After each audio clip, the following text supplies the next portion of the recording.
Nagaan Waaqayyoo araarri gooftaa jaalalli Yesuus Kiristoos isiniif haa baay'atu. Kabajamoof jaallatamoo saba keenya hundumaa biyya keessaa biyya alaa akkam jirtu nagaa keessanii ani obboleessi keessan hafuuraa nagaa koodha. Guyyaa har'aa kan argamne magaalaa Bishooftuu naannoo Geetesheetitti. Innis kan nuti argamneef obboleettiin keenya biyya ambaarra jiraattu namoota beela'an beelanaa baasaa namoota rakkatan naa gargaaraa jennaan guyyaa har'aa kana namoota beela'an nyaachisuudhaaf nyaata nyaachisuudhaaf dhumnee jirra.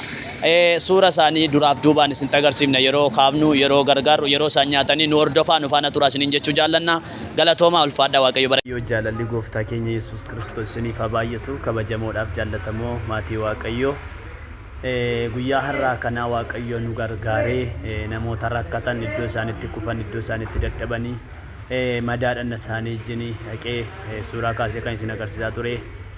Akkuma duraan dursee isinitti himuudhaaf yaalaa ture illee waan baay'een tureera sana keessatti waan guddaa qabaannee utuu hin taane namni Waaqayyoo namoota kana naa nyaachisaa jedhamee biyya fagoorraa yookaan biyya bakkeetii jeesti gaafa natti himu deemnee dhannee nyaachisnee kunoo nyaata isaanii nyaatanii buna isaanii dhuganii iddoo isaan jiranitti illee bishaan illee hirameefi jechuudha. Guyyaa har'aa kana namoota bakkoota garaagaraatti naannoo nama 28 hanga 40 kan ta'an toora tooraan amma suuraa isaanii argitaniin alatti illee namoota kan biroo hin argitu. Waaqayyo nu gargaare jechuudha. Egaan sana hundumaa kan nu dandeessise Waaqayyoodha.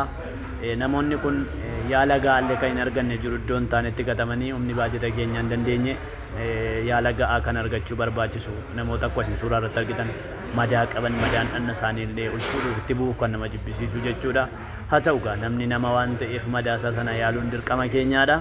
Hamma dandeettii kootii hamma Waaqayyo na gargaaree fooniinis kunoo akka kanatti isinitti agarsiisu kanatti bukkee dhaabadhee nyaachisee yoo baasee jaarsoliidha namoonni kun namoota yeroo kanatti silaa mana ta'anii aara galfachuudhaan malantu harka namaatti galee gaaddisa mukaa bulee gaaddisa mukaa oola. Isaan kana guyyaa har'aa misaa gaabbase guyyaa gaafa 27 ji'a 8ffaa bara 2017 jechuun dafinoo sanyoo hojjaa duraa isa jennu jechuudha.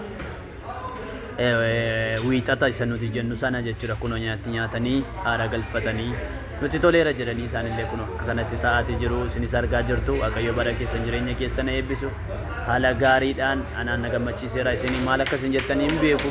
Gooftaan bara keessan jireenya keessan eebbisu. Jabaadhaa jabaadhaa jabaadhaa jabaadhaa nu bira dhaabbachuu kan barbaaddan nu bira dhaabbadhaa. Hojiin kun kan isitti tole koomentii laayikii sheerii koppii liinkii godha. Abbootii qabeenya biyya keessa biyya alaa jiran biraan illee ga'a.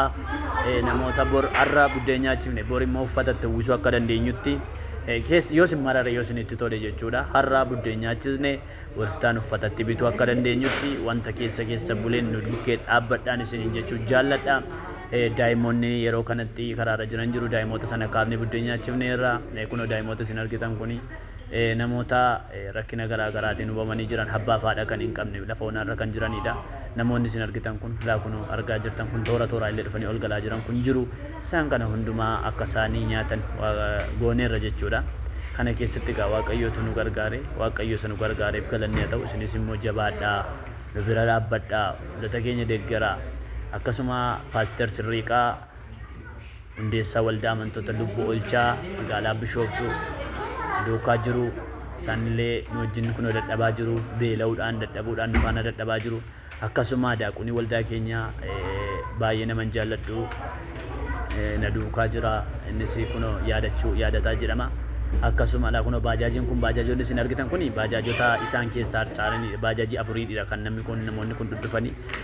Inni kaan immoo taaksiidhaanidha kan dhudhufee kontoraataa fuune jechuudha. Baajaajiin arfan kun namoota muraasa namoota deemuu hin dandeenye of hin dandeenye namoota maashaan isaanii of hin dandeenye fidee dhufe baajaajii afur jechuudha kontoraataa fuuneeti. Kiiboordis kaameraan isa Iyyaasuun nu duukaa jira. Waaqayyo bara isaa eebbisu. Namoota kana ilaalaa jirtu jechuudha. Namoota deeman kana baajaajiitti galaa jiru ilaalaa jirtu namoota kana nama kana argaa jirtu jechuudha. Nama miilli isaa madaa kana miilla isaa kanarra madaadha.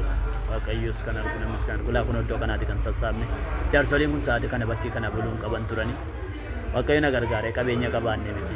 Qabeenya qabaanne kana goone miti. Nama tun wangeela lallabaa. Isinii humna keessaniin dhaqaa ani immoo qabeenya koon lallaba jedhee amma dandeettii isaatii bukkee dhaabbatee nuti immoo isa kana goone jechuudha. Nama sanas Waaqayyo biyya jirtu bakka jirutti ishee eebbisu. Waaqayyo bara ishee eebbisu. nuuf ulfaadhaa isinin jechuu jaallanna. Namoonni nu duukaa jirtan kan akka Paaster Sirriiqaa Margoo Waaqayyo bara keessan eebbisu, dadhabbii keessaniif oolmaa keessanii fi akkasuma Iyyaasuu Waaqayyo bara kee jireenya kee eebbisu, akkasuma shufeerii Kaasoo Waaqayyo bara kee eebbisu, nu duukaa dadhabuudhaan nu duukaa deemuudhaan, akkasuma obboloota keenya obboleessa keenya yaadee Waaqayyo bara kee jireenya kee eebbisu, akkasuma mana uteela kana keessatti akka haalota kanaan utuu gabaa baay'een jiru madaa namoota wajjin waan fedhe wajjin walitti simate kana Waaqayyo bara isaa jireenya isaa eebbisuun jechuu jaalladhaa. Eebbifamaa ulfaadhaa. Nu bira dhaabbachuu kan barbaadan like, share, copy link, follow godhaa. YouTube keenya subscribe godhaa. YouTube keenya Raajii Yaaqoob Faqqadee jedhee jira. Subscribe godhaa.